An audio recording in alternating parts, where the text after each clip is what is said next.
అగ్ని పరీక్షలో మనం మేలిమి బంగారం లాగా ఉండాలి అని సహజంగా మనం వింటూ ఉంటాం. మళ్ళీ చెప్తున్నా, దేవుడు మనకి అగ్ని పరీక్షలు పెడితే ఆ అగ్ని పరీక్షల్లో కాలిపోకుండా మనం మేలిమి బంగారం లాగా ఉండాలి అని మనం ఉపదేశంలో వింటూ ఉంటాం. అయితే దేవుని వాక్యంలో రెండు మాటలు ఉన్నాయి. 1 కొరింథీ పత్రిక 3వ అధ్యాయంలో ఎవరెవరు ఏ విధంగా కట్టుచున్నారో రాశాడు. కర్ర, గడ్డి, కొయ్యకాలు, వెలగల రాళ్ళు, బంగారము, వెండి మొదలైన వాటితో అనేకులు కట్టుచున్నారు. అయితే ఎవరెవరు ఏ విధంగా కట్టుచున్నారో జాగ్రత్తగా చూసుకోవాలి. ఆ దినమున అగ్నియే దాన్ని పరీక్షించును, తేటపరుచును. ప్రభు ప్రతివాడు ఎలాగో కట్టుచున్నాడో లేదా కట్టుకున్నాడో దాన్ని అగ్ని చేత పరీక్షిస్తాడని రాయబడి ఉంది. మనకు తెలుసు, అది చాలాసార్లు చెప్పాను నేను. అది అపోస్తలుడైన పౌలు కొరింథీలోకి రాసిన 1 పత్రిక 3వ అధ్యాయం 12వ వచనంలో ఉంటుంది. అదే అగ్ని పరీక్ష. ఇక్కడ మన పనిని మనం ఎలా కట్టుకున్నామో తేటపరిచేదానికి అగ్ని ఉపయోగించబడింది. సో దీన్ని అనుసరించి మనం ఏం వింటూ ఉంటామంటే, దేవుడు ఒకవేళ నీకు నాకు అగ్ని పరీక్ష పెడితే అందులో మనం కాలిపోకుండా శుద్ధ సువర్ణంలాగా ఉండాలి, స్వచ్ఛంగా ఉండాలి, బలంగా ఉండాలి అని మనం వింటూ ఉంటాం. అయితే పేతురు రాసిన 1 పత్రిక 1వ అధ్యాయంలోనే ఒకసారి చూడండి. ఈ 1వ అధ్యాయంలో పరీక్షల గురించే ప్రస్తావిస్తాడు. అవసరాన్ని బట్టి అగ్ని లాంటి శ్రమలు కలుగుచున్నాయి అని మీరు తెలుసుకోండి.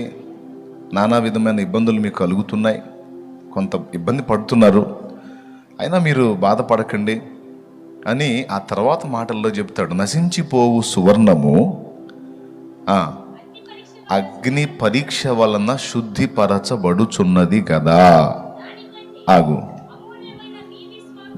ఆగురా ఆగు తల్లి, అక్కడ పాయింట్ ఉంది, అందుకే నేను ఆగమంటున్నా.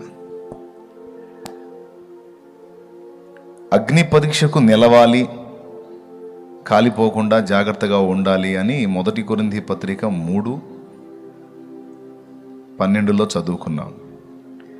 ఇక్కడ 1 పేతురు పత్రిక 1వ అధ్యాయంలో నశించిపోవు సువర్ణము అగ్ని పరీక్ష చేత శుద్ధిపరచబడుచున్నది కదా అంటాడు. ఇక్కడ ఆ మాటకు అర్థం ఏంటంటే,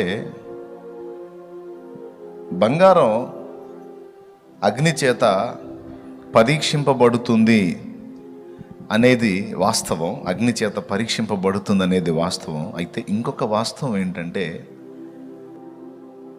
ఆ అగ్ని చేతనే అది శుద్ధీకరణ పొందుతుంది అనే విషయం మనకు గ్రహింపగలగాలి. హల్లెలూయా. అగ్ని పరీక్షకు నిలవాలి అంటే ఆ నిలిచేదానికి తగినట్టుగా మనల్ని అగ్నే సిద్ధపరుస్తుంది. మళ్ళీ చెప్తున్నా, అగ్ని పరీక్షకు మనం నిలవాలి అంటే మనల్ని అగ్నే శుద్ధీకరిస్తుంది, అగ్నే నిలబెడుతుంది.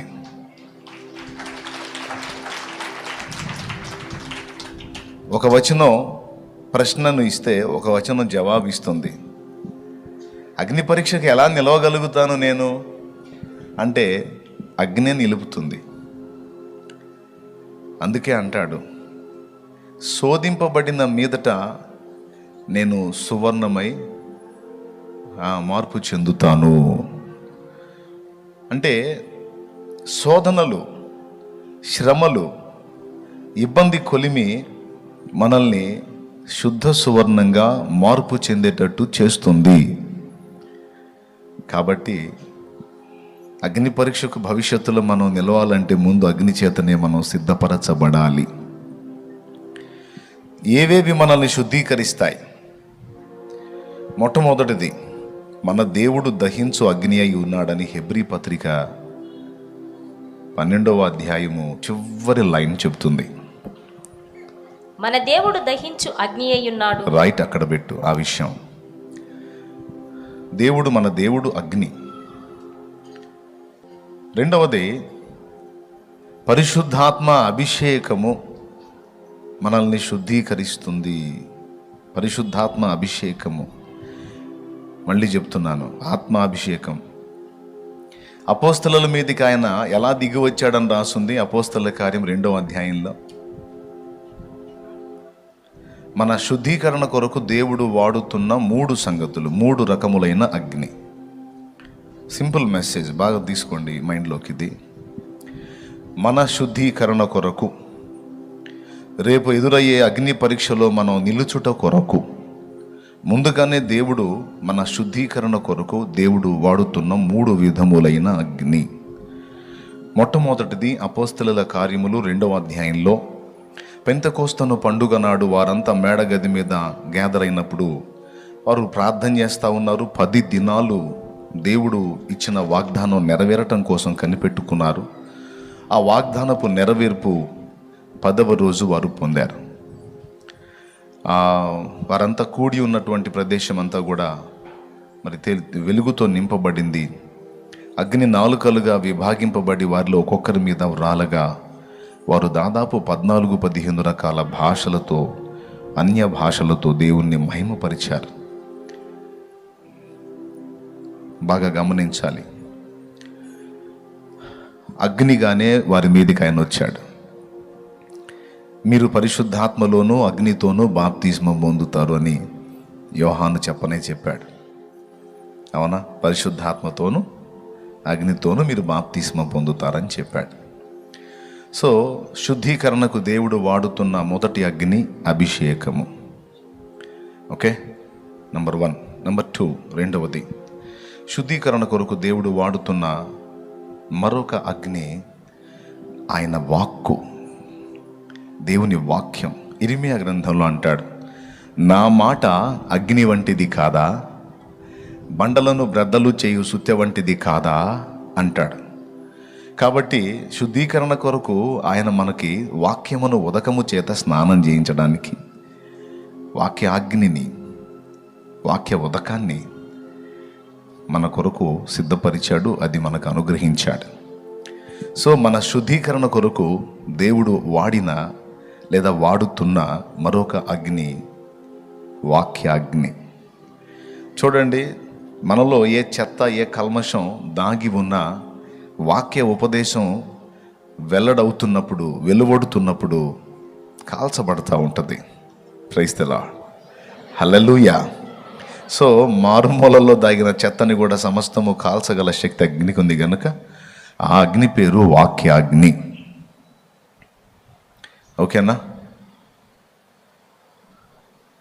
మనం నా కన్నుల కన్నీరు తుడిచిన యేసయ్యకే అనే పాటలో, తన వాక్యముతో నన్ను కాల్చిన యేసయ్యకే ఆరాధన ఆరాధన ఆరాధన ఆరాధన. తన వాక్యముతో నన్ను కాల్చిన యేసయ్యకే యేసయ్యకే ఆరాధన ఆరాధన ఆరాధన ఆరాధన ఆరాధన ఆరాధన ఆరాధన ఆరాధన ఆరాధన ఆరాధన. నా కన్నుల కన్నీరు. ఈ పాటలో మనం తన వాక్యముతో నన్ను కాల్చిన, వాక్యంతో కాల్చడం ఏంటి? దేవునికి స్తోత్రం కలుగును గాక. వాక్యంతో కాల్చడం ఏంటి? అంటే ఇదే మన ఆంతర్యంలో దాగి ఉన్న చెత్తని కల్మషాన్ని కాల్చేసే శక్తి వాక్యానికి ఉంది.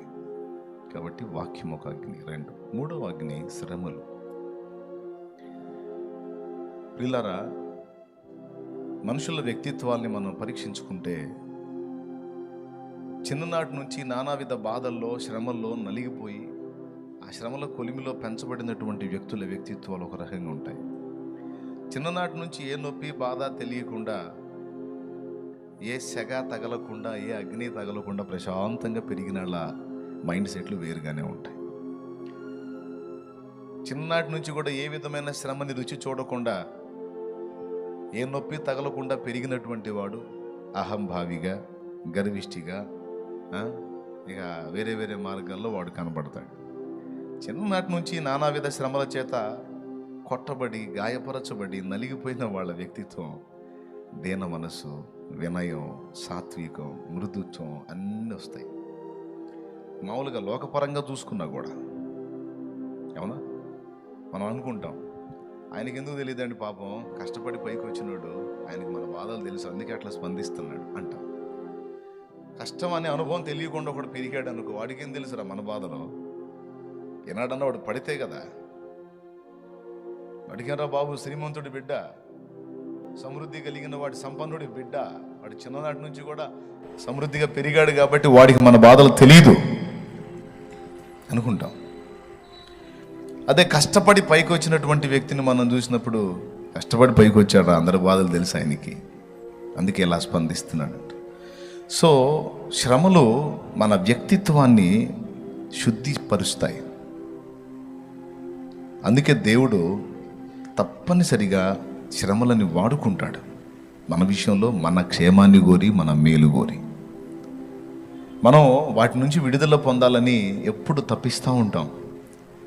అందరి సోపాదే, నాకు బాధలు ఎక్కువ ఉన్నాయి, నాకు ఇబ్బందులు ఎక్కువ ఉన్నాయి, నాకు సమస్యలు ఎక్కువ ఉన్నాయి, నాకు అయ్యి అని ఎక్కువ వేదన పడతా ఉంటారు.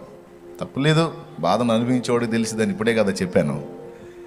ఇవన్నీ నాకు బాగా నన్ను ఇబ్బంది పెడుతున్నాయి అని మనం చెప్పుకుంటూ ఉంటాం, కానీ అది తప్పనిసరి అవసరతను బట్టి దేవుడు మనకు అనుగ్రహించాడని ఆలోచన చేయం. అదే పేతురు పత్రికలో చెప్పాడు, అవసరాన్ని బట్టి నీకు ఆ పరిస్థితి వచ్చింది, అవసరాన్ని బట్టి నీకు ఆ శ్రమ వచ్చింది, అవసరాన్ని బట్టి నీకు ఆ సమస్య వచ్చింది, అవసరాన్ని బట్టే నీకు ఆ బలహీనత వచ్చింది, అవసరాన్ని బట్టే నీకు ఆ ఇబ్బంది వచ్చింది, అవసరాన్ని బట్టే ఆ నింద వచ్చింది, అవసరాన్ని బట్టే ఆ అప్పు అయింది, అవసరాన్ని బట్టే ఆ బలహీనత నీకు సంప్రాప్తమైంది. నువ్వు ఏది అన్నా చెప్పు, అవసరాన్ని బట్టే అని చెప్తాను నేను, ఎందుకంటే వాక్యం అదే చెప్పింది కాబట్టి. ఈ విధంగా మనకు అనుగ్రహించబడేటువంటి సకల విధములైన శ్రమలన్నీ కూడా ఏకమై మనకు మేలు తీసుకొని వస్తాయి, మన మేలుకే జరుగుతాయి. ఇది తిరుగులేని సత్యం. కాబట్టి దేవుడు మన శుద్ధీకరణలో వాడే మూడవ అగ్ని శ్రమలు. అదే అక్కడ చెప్పాడు, అవసరాన్ని బట్టి అగ్ని వంటి శ్రమలు. ఈ అగ్ని లాంటి శ్రమలో మనల్ని పూర్తిగా కాల్చేయటానికా, లేకపోతే మనలో ఆ మస్టు మాలిన్యాన్ని కాల్చేయడానికా? ఏం కాల్చేయడానికి? అదే చెప్పాడు అన్నమాట, శోధింపబడిన మీదట నేను సువర్ణమై మారేదను. బంగారం ఒక విధమైన రాతి నుండి తీస్తారు. ఆ రాతిలో బంగారము మరియు మట్టి రెండు మిక్స్ అయి ఉంటుంది. బంగారం కొట్టోళ్ళు వాళ్ళు చేసే వర్క్ తెలుసుగా తమ్ముడు, నీకు వంశీ తెలుసుగా, రెండు కలిసి మిక్స్ అయి ఉంటుంది. మళ్ళీ చెప్తున్నా, బంగారం ఒక రాతి నుండి తీస్తారు. అందులో తీసే ముడి బంగారంలో బంగారము మరియు మట్టి లేదా మాలిన్యం లేదా మురికి లేదా మస్టు మిక్స్ అయి ఉంటుంది.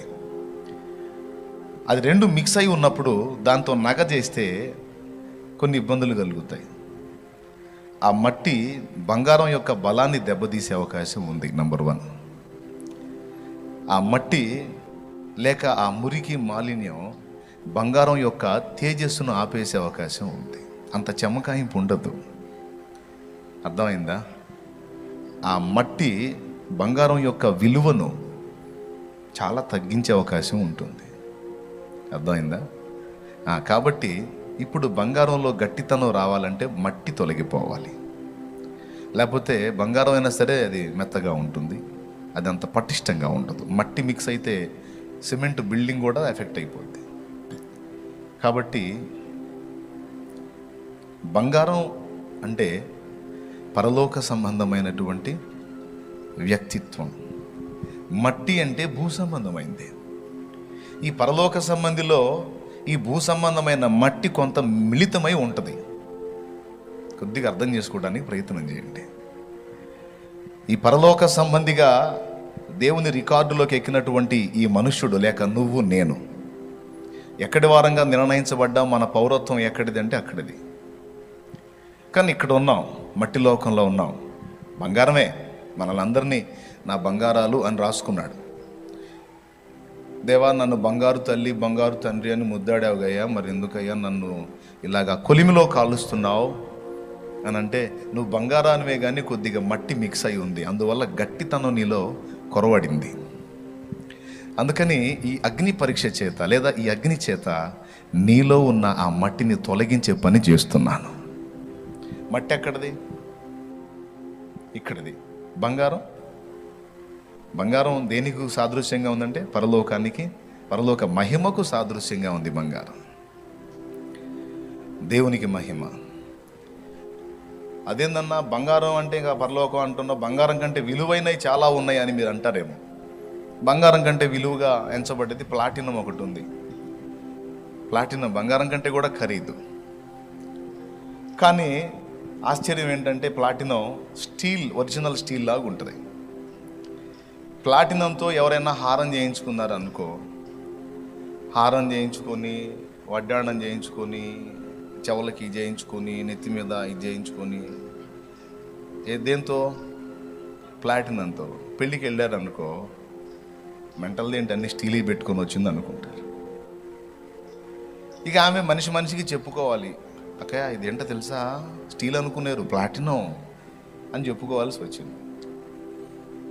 అదే గోల్డ్ పెట్టుకుందనుకో, అది రోల్డ్ గోల్డ్ అయినా సరే, చాలా పెళ్ళిళ్ళలో కనపడేది అదే. చాలామంది అమాయకంగా మోసపోతూ ఉంటారు. ఆమె చూసావా ఒళ్ళంతా దిగేసింది, బుస్సే, అంతా రోల్డ్ గోల్డ్ ఎక్కువ ఉంటుంది. ఒరిజినల్ గోల్డ్ పెట్టుకొని రావచ్చు, కానీ భర్త చెప్తాడు అన్నమాట, ఈ గోల్డ్ ఉంటే నిన్ను సాగు కొడతారు, అందుకని రోల్డ్ గోల్డ్ వేసుకో, ఒరిజినల్ ఉంటే ఉంది, అంతగా ఎవరైనా డౌట్ వచ్చి అడిగితే ఇంటికి వచ్చి చూపిద్దాం, ఇబ్బంది ఏం లేదు. అర్థమైందా?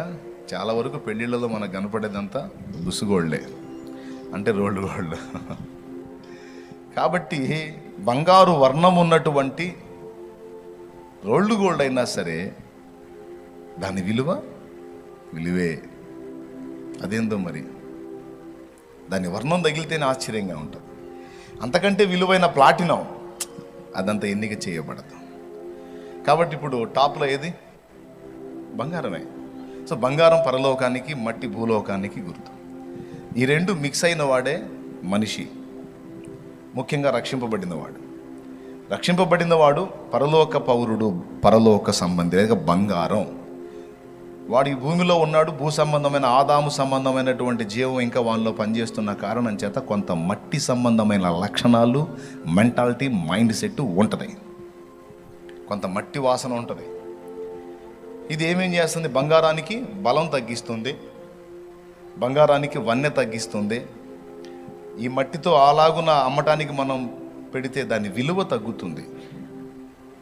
అవునండి, ఇందులో మట్టి చాలా ఉంది, ఇది అంతా శుద్ధి చేసుకొని అంతా దీన్ని మేలేం చేయాలంటే ఎంత అయింది, ఎంత చాకిరి.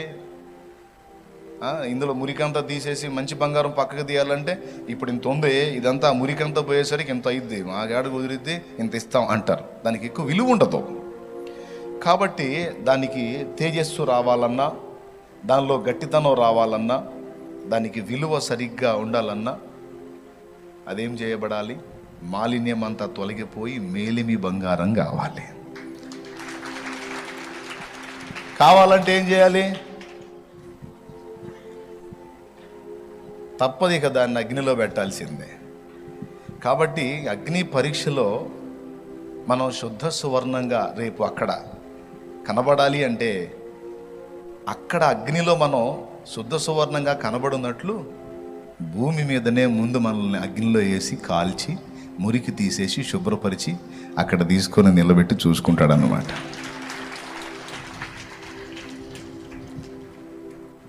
ఓకేనా?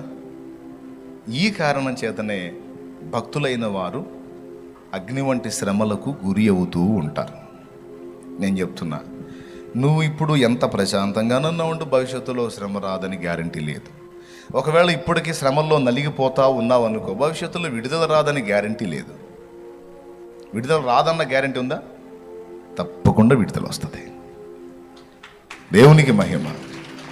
శ్రమ పొందుతున్న వానికి శ్రమ శాశ్వతం కాదు, సుఖపడుతున్న వానికి సుఖము శాశ్వతం కాదు. ఏదో అందరూ కలిసి చెప్పండి మళ్ళీ ఒక్కసారి. శ్రమల కొలిమిలో ఉన్నవానికి ఆ శ్రమ అంతే కదండి. బంగారాన్ని పొద్దస్తమానం అగ్నిలోనే ఉంచుతారా? ఇంకదే పనే. ఈ పొద్దస్తమానం ఆ అగ్ని కుంపట్లో ఉంచేదానికి ఇంకెందుకు?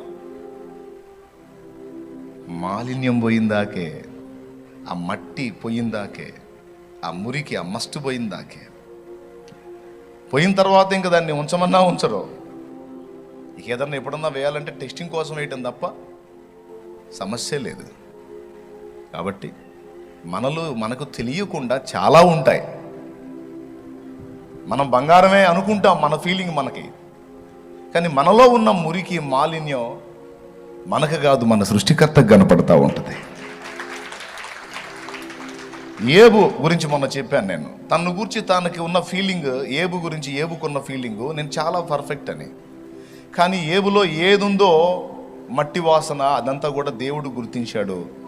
దాన్ని తొలగించడానికే ఏబును పరీక్షానాళికలో పెట్టాడు, అగ్నిలో పెట్టాడు, శుద్ధి చేసి చివరికి ఏబు తన్ను తాను ఎరిగేటట్టు చేసి తను దేవుని ముందు ఒప్పుకునేటట్టు చేశాడు. మనకు తెలీదు. మనం అనుకుంటాం చాలా మంచోళ్ళం, మనం చాలా బాగా మారాం, మనం చాలా పర్ఫెక్ట్గా ఉన్నాం, మనం అంత నీతిమంతులం ఇంత నీతిమంతులం అని మనం అనుకుంటాం. ఎవరికి వాళ్ళ ఫీలింగ్ అదే.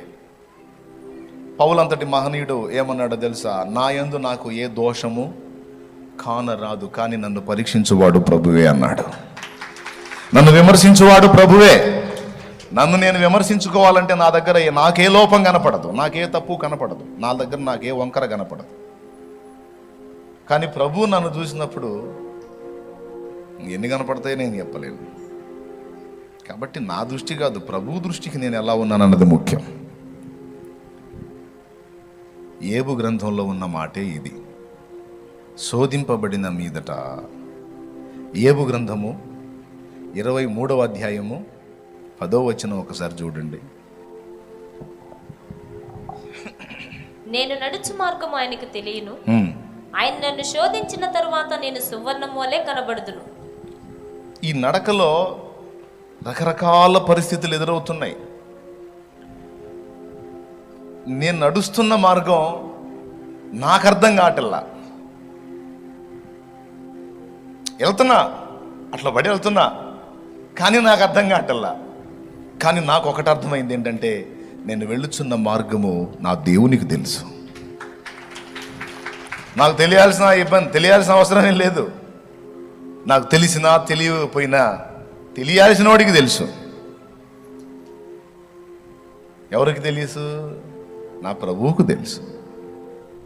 కాబట్టి నా మార్గం నాకు అర్థం కానంత మాత్రాన నేను ఇబ్బంది పడాల్సిన అవసరం లేదు.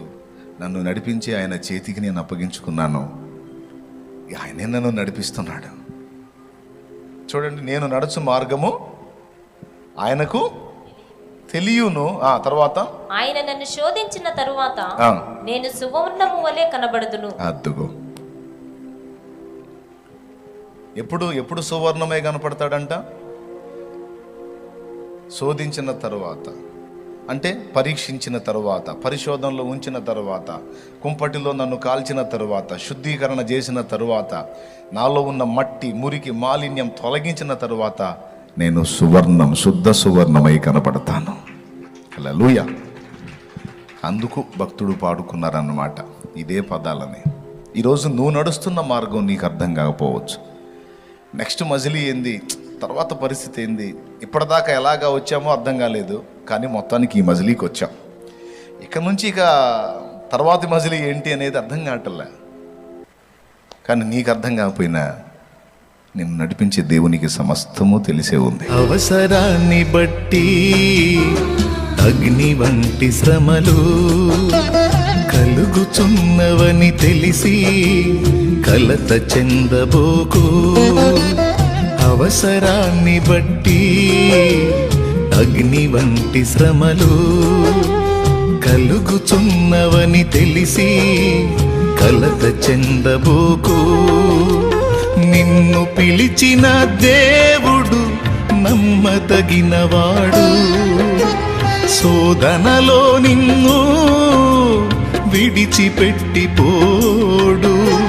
కంటి పాపలా తోడుండి నిన్ను కాచుకుంటాడు. కన్న తండ్రిలా తోడుండి నిన్ను ఆదుకుంటాడు.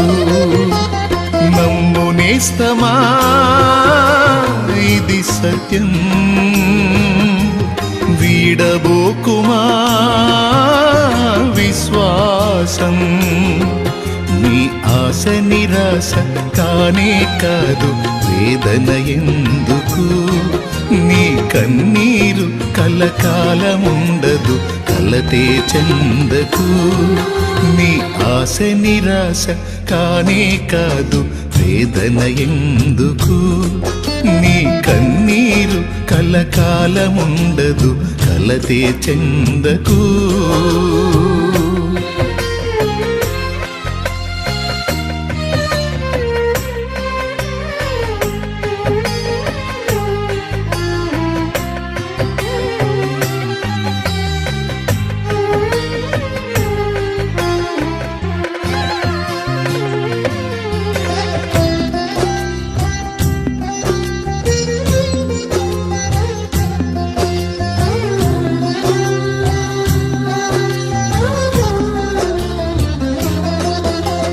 కాల్చబడకపోతే స్వర్ణం విలువ పొందలేదు. చీల్చబడకపోతే మేఘం వర్షాన్ని ఇవ్వదు. కాల్చబడకపోతే స్వర్ణం విలువ పొందలేదు. చీల్చబడకపోతే మేఘం వర్షాన్ని ఇవ్వదు. దున్నబడకపోతే భూమి పంటనివ్వలేదు. చెక్కబడకపోతే శిల శిల్పం కాదు. శ్రమల కొలిమిలో కాలకపోతే యేసు రూపు రాదు. నువ్వు శ్రమల కొలిమిలో కాలకపోతే యేసు రూపు రాదు. నమ్ము నేస్తమా, ఇది సత్యం. వీడబోకుమా విశ్వాసం. నీ ఆశ నిరాశ కానే కాదు, వేదన ఎందుకు? నీ కన్నీరు కలకాలముండదు, కలతే చెందకు. నీ ఆశ నిరాశ కానే కాదు, వేదన ఎందుకు? నీ కన్నీరు కలకాలముండదు, కలతే చెందకు. నీ ఆశ నిరాశ కానే కాదు, వేదన ఎందుకు? నీ కన్నీరు కలకాలముండదు, కలతే చెందకు.